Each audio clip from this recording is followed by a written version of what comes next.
Scabies শুধু একটা চর্মরোগই নয়, এখান থেকে হতে পারে কিডনি নষ্ট সহ অনেক বড় জটিলতা। সুতরাং স্ক্যাবিসকে এত সহজভাবে দেখার কোনো সুযোগ নাই। 5 থেকে 12 বছরের বাচ্চাদের সাধারণত স্ক্যাবিসের পাশাপাশি যদি চিকিৎসা না হওয়ার কারণে ইনফেকশন হয়ে যায়, সেখান থেকে অনেক বাচ্চাই চেম্বারে আসে, হাত পা ফুলে গিয়েছে, প্রস্রাব রক্তের মতো লাল, প্রস্রাব বন্ধ হয়ে গিয়েছে। এটা কিন্তু হয়ে থাকে, অনেক বাচ্চায় আমরা পাই।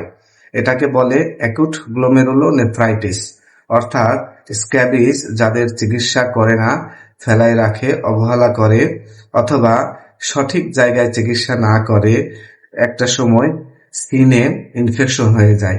সেই ইনফেকশনটা বডিতে প্রবেশ করে কিডনিতে যেয়ে কিডনিকে নষ্ট করে দেয়।